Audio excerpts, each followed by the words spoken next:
What happens when the weapon meant to protect your greatest asset becomes the exact reason you lose it? It is August 3rd, 2026, and 340 miles of water between Bandar Abbas and Muscat is doing something nobody at the Pentagon wanted to admit on camera. The counting stopped making sense.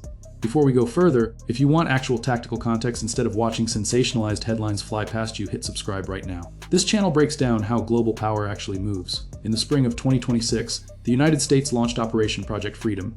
Navy destroyers with SPY-1 radar arrays, Arleigh Burke's pushing 40,000 tons of Aegis combat system through a channel narrower than some American highways. The mission was simple. Escort merchant tankers out of the Persian Gulf, convoy them through the Strait of Hormuz, show the IRGC that the most powerful navy on Earth still controlled the most important waterway on Earth. The metrics told a different story. On March 22nd, maritime intelligence firms tracking automatic identification system transponders through the Strait of Hormuz reported 6 vessels moving through a corridor that normally handles somewhere between 30 and 50 tankers per day. Some days showed 3. That is a 97% collapse in traffic through a choke point that, before the war, moved roughly 20 million barrels of seaborne crude every 24 hours, representing about 1/5 of global seaborne oil trade.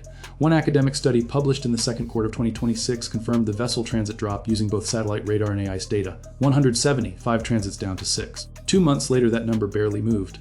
Some days nothing moved at all. 150 plus crude carriers sat at anchor outside the strait, their captains unwilling to commit hulls to a passage that might or might not contain mines, might or might not contain IRGCN bowgammer swarms, might or might not contain a sand dune on Keshem Island erupting with a battery of Noor anti-ship cruise missiles. Here is the cost contrast. A fully loaded LR2 product tanker sailing from Yanbu to Rotterdam carries roughly $250 million of refined product in her double bottom. A single Suezmax crude carrier paying peak war risk premium in early March was charged $7.5 million for 7 days of cover. The freight to her destination was $6.5 million. That means the insurance to enter the strait cost more than the profit for completing the voyage. The math stopped working. The commercial shipping industry did what commercial shipping industries do.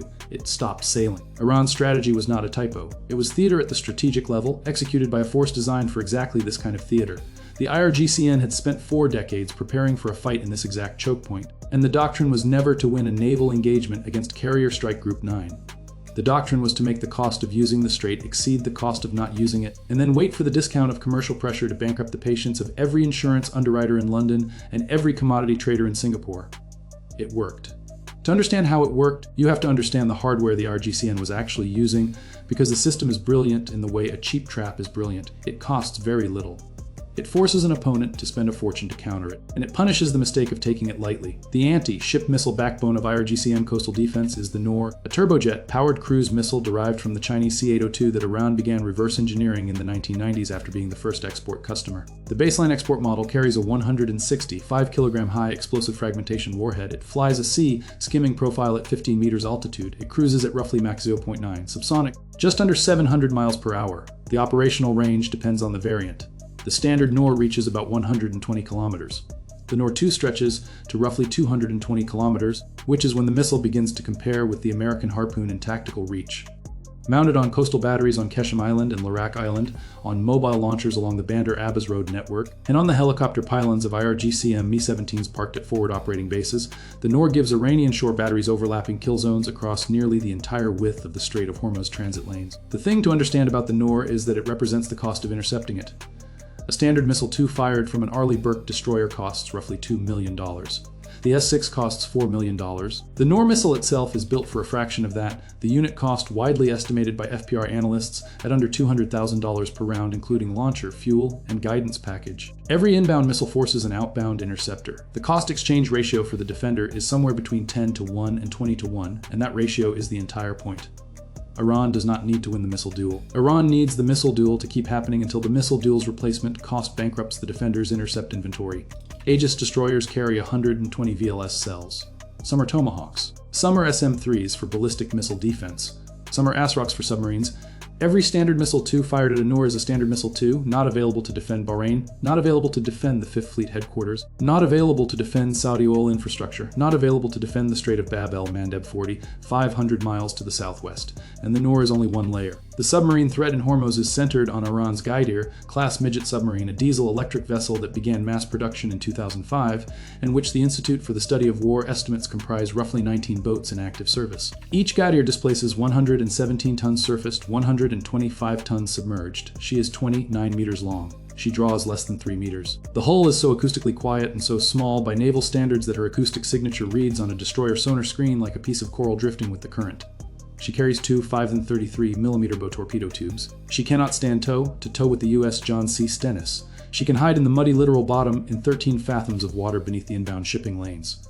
She can lie in wait for 48 hours without surfacing. Her crew's sipping teal in a hull with the radar cross section of a refrigerator. In March 2026, one of those refrigerators cost the United States Navy several days of frantic task force hunting when a Goddard was suspected of mining the inbound lane. The story never made the front page because confirming where a single midget submarine is operating inside a 30-mile wide strait with 30-foot tides and 50-foot visibility is, on a tactical level, essentially impossible unless she wants to be found. The fast attack craft are what most Western analysts underestimate.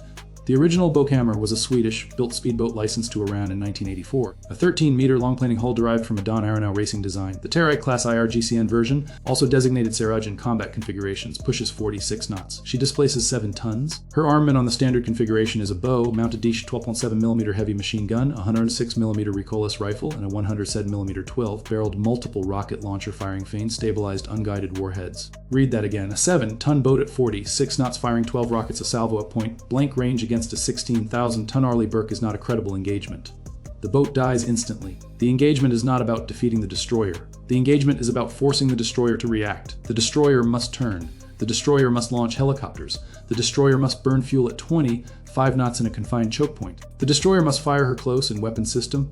Each Sea Dodgers mount carries roughly 1,520mm tungsten penetrator rounds. Each round costs about $30. The IRGCN gets the destroyer to spend hundreds of thousands of dollars of ammunition per Bochammer, and the Bochammer cost $50,000 to build in Bandar Abbas. Iran does not need to win. Iran needs the cost of the engagement to exceed the cost of not engaging. Iran needs every IRGCN operation to burn American and coalition intercept capacity that was never built for sustained high-tempo action. And then there is the mine layer. In April 2026, Central Command acknowledged publicly that American destroyers USS Frank E. Peterson and USS Michael Murphy had begun a dedicated mine countermeasures mission in the Strait of Hormuz. Pentagon statements claimed that all 28 of Iran's mine-laying vessels had been destroyed in strikes earlier in the campaign. Independent verification found 16. The remaining 12 are still at sea and at pier, and Iran's stockpile of naval mines is estimated at between 2,000 and 6,000 weapons. Iranian contact mines like the MO8 sit on moored cables waiting for a hole to brush past. Iranian bottom influence mines like the Maham-2 sit on the seabed and detonate on the acoustic, magnetic, or pressure signature of passing warships without ever being touched. The imported Chinese EM-52 rocket mine sits on the seabed at depths of up to 200 meters. When her sensors detect a ship overhead, she releases a rocket that strikes the vessel's underside. Each mine has a manufacturing cost measured in tens of thousands of dollars. Each mine entered into the transit calculation can deny an entire shipping lane because one suspected mine is operationally equivalent to 100 confirmed mines. And under maritime insurance practice, suspected and confirmed carry the same effect. The mine gap the United States entered the 2026 conflict with was a strategic self-inflicted wound. The Navy decommissioned its last 4 Avenger, class mine countermeasure ships in Bahrain in September 2025. The MH-53 Sea Dragon helicopters, the airborne backbone of mine sweeping for 30 years, were retired in August 2025. As of January 2026, only one dedicated MCM ship, the USS Canberra, was available in the entire Sentinel area of responsibility. Mine hunting exposes the hunter. Minesweepers must operate at low speed, hovering their variable depth sonar inches above the seafloor in shallow water where Iranian anti-ship missiles and fast attack craft can find them. The cheapest counter to a $10,000 mine is a $1 billion destroyer. The cost-exchange ratio does not favor the destroyer. This is exactly how Iran designed it. The Saudi East-West Pipeline and the UAE Habshan-Fujairah Pipeline, also known as ADCOP, were both supposed to handle the bypass problem. Combined, they can move roughly 9 million barrels a day. That is significant. It is not sufficient. The East-West Pipeline feeds Yanbu on the Red Sea coast of Saudi Arabia, sitting below the Houthi threat envelope, and it deliberately routes crude away from Persian Gulf choke points to loading facilities in the Western Arabian Peninsula. ADCO carries 1.5 million barrels a day at present from Habshan in Abu Dhabi to the port of Fujairah on the Gulf of Oman, with expansion capacity to 1.8 million if a planned upgrade is completed in 2027. Both pipelines represent real engineering and real capital. The East-West Pipeline costs $6 billion. ADCO costs $3.3 billion, but both pipelines are fixed assets. Both terminals are visible on commercial satellite imagery. Both pipelines traverse terrain that Iranian missile systems can reach. The bypass is real in peacetime. The bypass is fragile in wartime. So the operational picture as Somerset in was this. Roughly 25 to 30% of the strait's pre-conflict flow was attempting to move, with most of it hugging the Iranian coast on lanes the IRGC had implicitly cleared because the traffic served Iran's strategic objective of demonstrating continued relevance in the corridor. The southern lanes, the traditionally preferred routes used by most commercial shipping because they skirt the Omani coast and offer some distance from Iranian missile batteries, were almost entirely deserted. American destroyers could not safely escort tankers through those southern lanes every day, and the few commercial operators willing to accept the war risk were consolidating to slots that had an acceptable probability of avoiding an Iranian first strike. Before we trace how American escort operations evolved under that pressure, let me give you the cost measurement that will probably infuriate you. A single PAX-3 interceptor fired by the United States Army against an inbound Iranian ballistic missile threat costs roughly $4 million. A Shade 236 loitering munition that Iran builds from commercial off-the-shelf components and facilities across its industrial hinterland costs approximately $20,000. The Shade does not need to hit the missile battery that launched it. The Shade does not need to be precise. The Shade needs to launch, because every Shade that launches is a PAX-3 that fires, is an SM-3 that does not fire at a North Korean ICBM later in the year, is a standard missile held back from the Korean theater at the cost of theater missile defense readiness in another region of the world. And the United States is firing interceptors across multiple theaters simultaneously: the South China Sea, the Strait of Taiwan, the Korean Peninsula, the Persian Gulf. The cost-exchange ratio that Iran enjoys in Hormuz is the same arithmetic the United States is bleeding across an entire generation of interceptor inventories at once. Now let me walk you through the invisible war, because the war that actually determines the outcome of the conflict is not the war the cable cameras are showing.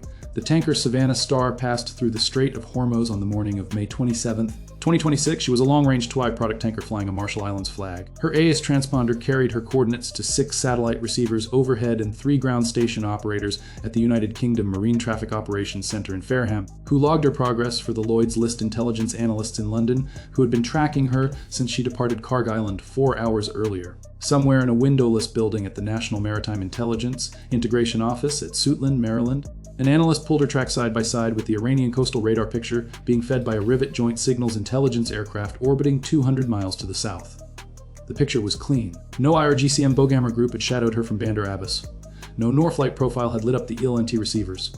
Iranian air defense had not engaged her. She was one of fewer than 10 tankers who would make that transit safely that day. In the air overhead, 2 E-18G Growlers from carrier Air Wing 1 based on the USS Dwight D. Eisenhower were running tactical jamming operations against the Iranian coastal radar network at Kishman Jask. The Growler's AN/ALQ-99 tactical jamming system was painting the Iranian shore surveillance radars with broadband noise. Iranian operators on the ground at Bandar Abbas were seeing a constellation of false tracks and noise returns that made their coastal picture essentially useless. The Growlers were selling the tanker Savannah Star safe passage by blinding the system that might otherwise have authorized her engagement. Behind the Growlers, an E-3D Sentry Aegis aircraft was managing the airspace picture across the entire northern Gulf. Every Iranian helicopter lifting off from Bandar Abbas appeared on the Sentry scope within seconds. Behind the Aegis, the Arleigh Burke destroyer itself was feeding organic SPY-1 radar data into the Coalition Tactical Data Link network. The whole air picture was being stitched together from the Growlers, the Aegis CS, the destroyers, and a P-8 Poseidon maritime surveillance aircraft working the surface search. The tanker Savannah Star saw nothing of this. Her captain saw calm water. Her chief engineer saw 200,000 tons of cargo moving toward Fujairah. Her insurance underwriter in Piraeus saw a vessel that had just completed one of $500 per nautical mile war risk transits of the calendar quarter and would book the additional premium at year and reconciliation. The tanker captain did not know that his transit had been underwritten not just by Lloyd's, but by the 18,000 United States Navy and Marine Corps personnel who were quietly flying cover above his hull. This invisible supporting cast is the entire reason the United States Navy remains relevant to the operation, despite the fact that transit count is collapsing. Without the supporting cast, the tanker does not sail. Without the tanker, the oil does not move. Without the oil moving, the insurance price goes higher, and at some insurance price level, the merchant ship's parent company orders the master to drop anchor in Fujairah and stop operations entirely. The Navy is in the business of selling confidence to underwriters. Underwriters price by confidence. Sailings respond to insurance. The whole machine works only because of the invisible layers, and those invisible layers are themselves being ground down by Iran. On June 17th, the IRGCN issued a formal statement. Approximately 5 million barrels of Iranian crude oil were sitting at sea in Iranian flagged tankers outside the Strait of Hormuz, having been smuggled out during the previous quarter through the IRGC's own grudgingly permitted northern corridor. The IRGCN statement was a message to Washington: we are not blocked, we are routing. We are extracting fees. We are enforcing transit at the corridor level rather than at the sea denial level. The mineral oil shipment was not a defect of the Iranian blockade. It was a feature. It was Iran's receipts. Iran's strategy was brilliant in the way that Chinese strategist Sun Tzu described brilliance. The supreme art of war is to subdue the enemy without fighting.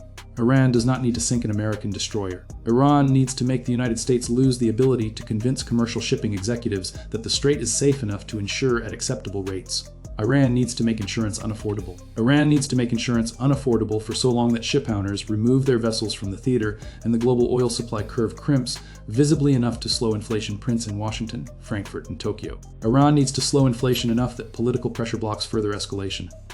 Iran needs political pressure to force the United States into a negotiation that returns the status quo ante. The status quo ante is itself Iran's strategic victory. The status quo ante is the original sin. The single variable the IRGCN failed to fully account for was the rapid reopening of the back channel Swiss and Omani mediation track that emerged through Muscat in late July 2026. Iran's leverage depended on the perception of a continuing low-grade crisis.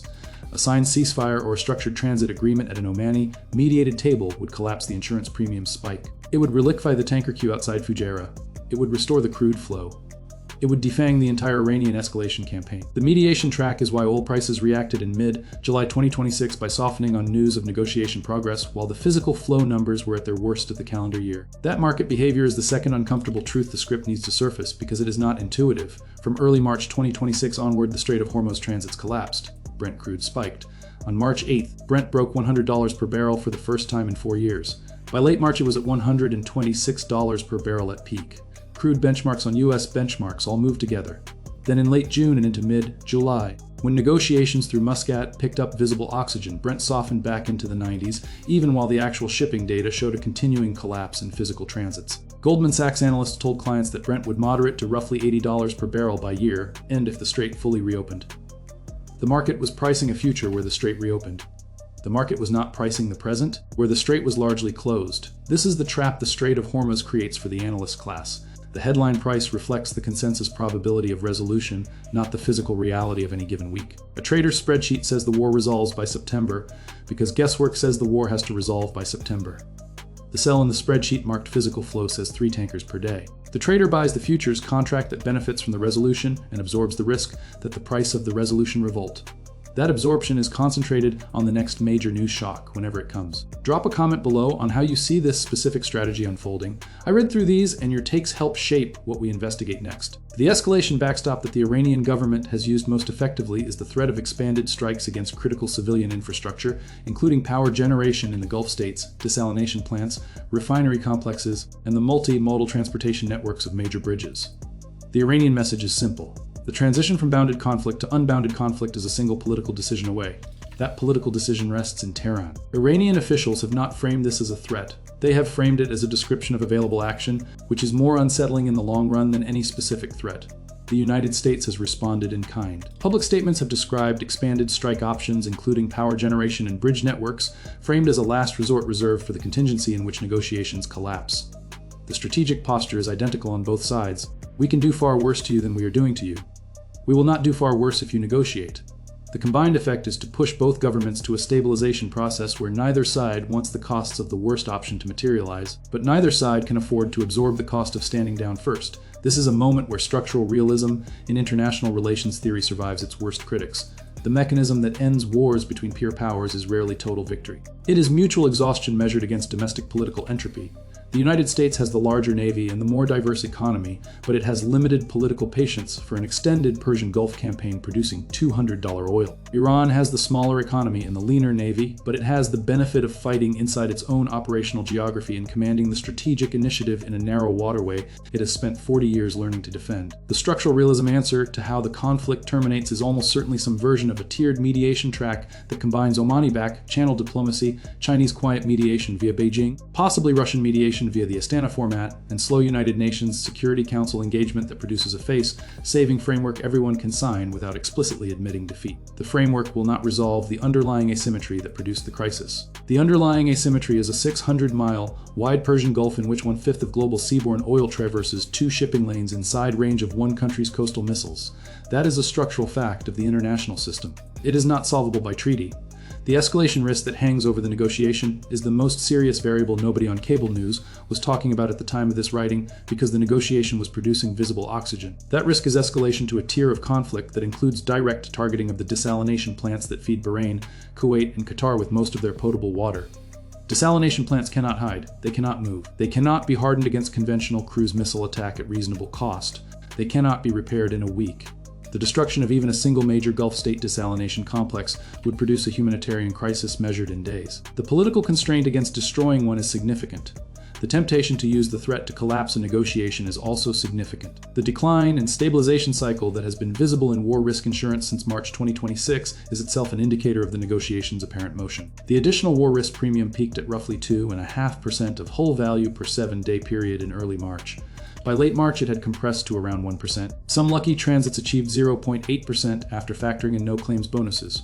The peak to trough compression was a 32% premium decline in roughly 3 weeks. The absolute level remained approximately 8 times the pre-war baseline of 0.1 to 0.15%. An under-bonus-laden Suezmax paying 1% AWRP on a hull valued at $100 million is still committing $1 million of pure insurance cost per voyage above her customary baseline. This insurance cost remains on top of the freight. The remarkable data point in the insurance record is that for a Suezmax carrying crude, the war risk premium in mid-March hit $7.5 million per voyage. The freight cost to her destination was $6.5 million. The insurance exceeded the profit on the voyage.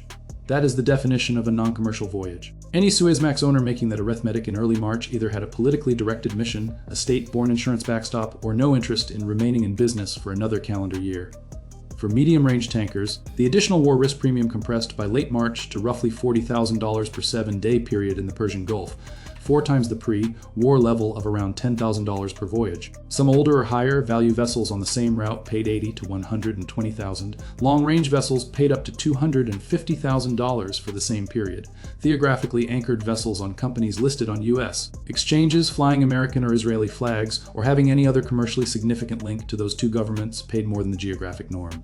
Some vessels affiliated with major Iran engaged shipowners paid substantially less. The premium was being differentiated along a political grid that reflected the underlying war's political lines, even when the vessels were sailing the same physical water. That kind of risk pricing differentiation is rare outside sanctioned conflict zones. It reflects a maritime insurance market that knows exactly who is fighting, exactly who is at risk of being targeted as a quasi-civilian asset by either side, and exactly which shipping executives should be charged more to cover the asymmetric probability of being hit not as a mistake of war, but as a feature of political targeting logic. In early March, marine insurers including major international group clubs suspended war risk cover entirely for the Strait of Hormuz.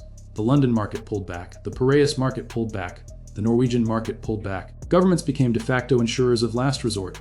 The United States government was reported to be offering war risk cover as a state function in a way it had not been required to do since the immediate post-World War II period. That is the most telling data point of all. The world's largest commercial maritime insurance market, the system that has absorbed the risk of every seaborne shipment the globe has transacted since the 1950s, decided that the Strait of Hormuz was not insurable on commercial terms in 26. The single most decisive signal that the world's preeminent industrial shipping corridor was no longer a normal operating environment came not from a Pentagon press release and not from a Tehran press conference. It came from an underwriting desk in Piraeus, where a claims adjuster pulled his market out of a sea lane. This kind of exit is not reversible on political timetable. Market exit follows commercial reality. Commercial reality follows physical risk. Physical risk follows tactical environment. Tactical environment follows the IRGC's calculation of what missile stocks are still in the production lines, what submarine patrols are still cash flowed, what minefield density still satisfies Tehran's strategic needs. The Iran scenario that connects all of this together is the scenario you need to internalize before you finish listening to this script. Iran has executed a brilliant, carefully planned 10-year doctrine refined through 3 cycles of sanctions pressure and U.S. naval staging in the Gulf over the past 2 decades. Iran built the Noor. Iran built the Ghadir. Iran built the Boghammers. Iran built the NO8s and the Maham Tus. Iran built the SRBM inventory that provides the strategic depth behind coastal defense. Iran built the dry run command and control discipline to coordinate all of it simultaneously. Iran did not build any single system that by itself defeats a U.S. carrier strike group. Iran built a layered system that, when activated together, makes the U.S. carrier strike group prohibitively expensive to operate in this waterway for indefinite periods. Then Iran activated it, and the United States discovered, to its genuine operational surprise, that the mine countermeasures architecture that was supposed to clear the strait had been decommissioned ahead of the conflict by a force planning decision made at a Washington desk that believed mine warfare had transitioned to extinction frequency of use after the Cold War. The decision was wrong. The mine is back. The mine is the single deadliest threat in this strait because the mine forces the destroyer to hunt mines at low speed in shallow water where Iranian coastal missiles can find her, and the destroyer cannot hunt mines and engage missiles at the same time. The single variable Iran failed to account for is that the United States has diplomatic depth Iran does not have. Iran can deny the strait. Iran cannot coerce the United States out of the Western Pacific, out of the Korean Peninsula, out of the NATO alliance system, out of the dollar-based financial system that gives Washington the global financial leverage that has historically bankrupted hostile middle powers over multi-decade horizons. Iran can hurt the United States. Iran cannot defeat the United States. The negotiation will, in the most probable scenario, eventually produce a transit arrangement that gives Iran a measure of formal recognition as the de facto regulating authority of the Northern Corridor, and gives the United States a measurable return to nominal escort activity in the Southern Corridor, while leaving the uncomfortable truth that the Iranian strategy succeeded in extracting concessions that no amount of U.S. naval presence had previously made available. The deeper truth is that Iran is not exceptional in this regard. Any peer power with a coastline 600 miles long beside a narrow choke could execute a version of this doctrine. The doctrine of asymmetric coastal denial is generalizable. North Korea could execute it in the Tsushima Strait. China could execute it 10 times over in the Taiwan Strait and the South China Sea. Russia could execute it in the Norwegian Sea. Iran has done it first because Iran is the power most operationally motivated to prove the doctrine at the level of public operational record. Iran has now done it on camera. Every other headquarters that watches has now seen it work. That is the closing strategic reality. The IRGC has not just won a tactical engagement in the Strait of Hormuz. The IRGC has exported a model of conflict to every coastline adjacent peer power on Earth. Future U.S. naval planning will price in minefields as a baseline condition, not as an exceptional risk. Future insurance pricing for transiting contested choke points will require the kind of state-backed underwriting guarantees that have not been standard industry practice since the late 1940s. Future wargaming will treat low-cost asymmetric coastal denial as a baseline equalizer, not an exceptional one-off. The strategic takeaway of this specific Strait of Hormuz conflict is that the United States Navy entered 2026 with a doctrine built around blue, water control of open ocean, and exited the conflict with empirical proof that the doctrine does not transfer into the brown, water and coastal environments where the world's most important energy and shipping infrastructure actually exists. The next decade of naval procurement, naval doctrine, naval forward deployment, and naval command and control will be shaped by what we just watched happen in a channel narrower than some American interstates. That is the most uncomfortable reality of this conflict. The United States won every naval surface engagement. The United States lost the strategic contest for the Strait. Iran lost every sustained ground operation. Iran won the strategic contest for the Strait. Both powers can credibly claim they achieved their core political objective in their domain. Neither power can credibly claim to have decisively defeated the other. That is the structural signature of a strategic draw in a tier of conflict, where a draw means the international oil supply chain carries a permanent risk premium of between 2 and 5% on every barrel shipped through the corridor for the foreseeable future. That permanent premium, multiplied by 20 million barrels per day, multiplied by 365 days per year, is the long-term economic cost Iran has just imposed on the United States, on the Gulf states, on the European energy consumers, on the East Asian petrochemical complexes that depend on consistent Gulf crude flow, and on every emerging market whose sovereign debt is denominated in a currency affected by oil-driven inflation. It is real money. It is real cost. It is being borne by every person who refuels a car, who heats a home, who purchases anything dependent on petrochemical inputs in its manufacturing supply chain. It is being borne quietly, persistently, and as a structural drag on the global economy rather than as a one-time shock. This is the ripple effect. It does not appear as a single dramatic price spike. It appears as a slow, burn elevation of baseline energy cost across multiple quarters. It appears as a marginal acceleration of inflation prints in economies already stressed by post-pandemic fiscal imbalances. It appears as a marginal elevation of sovereign debt service costs in emerging market economies whose currencies are tied to oil importing balance.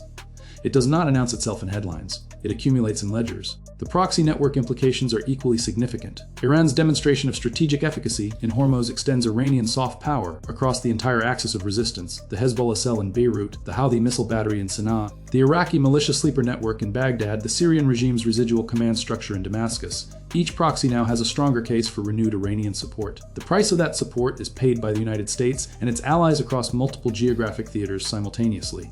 The strategic balance of the Middle East did not change in one dramatic moment. It shifted through the cumulative marginal effect of one well-executed coastal denial campaign that succeeded in extracting concessions the United States had refused to even consider entering the crisis. That is the closing reality. The Strait remains operationally contested. The negotiation has produced framework agreements. The underlying strategic vulnerability of the choke point has not been resolved.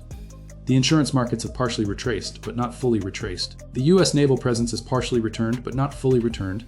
The cost to the global economy is in the many tens of billions per year, allocated across hundreds of millions of consumers, mostly invisible, mostly unfelt, and always quietly piling up. The comfort of resolution is not real. The discomfort of continuing risk is not imagined. Both are true simultaneously, and the public narrative about the situation will continue to oscillate between them based on whatever minor news development the production team in Tel Aviv, Washington, or Tehran decides to leak on a given Thursday. If you have absorbed the layered version of this story, and you have, since you made it to this point, share the breakdown with someone who still believes the public narrative is clean. They need to see the cost numbers.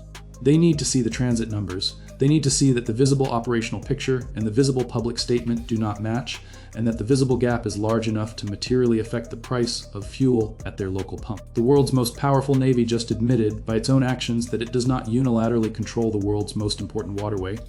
The admission was not a press release. The admission was 150 anchored tankers, 6 working transits per day, 8 times elevated war risk premiums, and MEMQ-8C Fire Scout rotorcraft flying low, level intelligence gathering routes over the shipping lanes, while the tanker captains behind it decide whether to commit $100 million of hull for a freight rate that may or may not pay for the insurance. That is the picture. The tanks don't fire, the rockets don't launch, the mines don't detonate. The narrative is not the action. The action is in the data, and the data is what tells us who actually controls a channel that controls 1/5 of the world's oil. And if you made it this far, you've already gone further than most analysts publicly willing to walk through the numbers. So thank you. Take care of yourselves, and thank you for staying with us through this one. If you enjoyed this video, check out our other video on the Saudi East-West pipeline that quietly became the most important piece of energy infrastructure in the Middle East. Bye for now.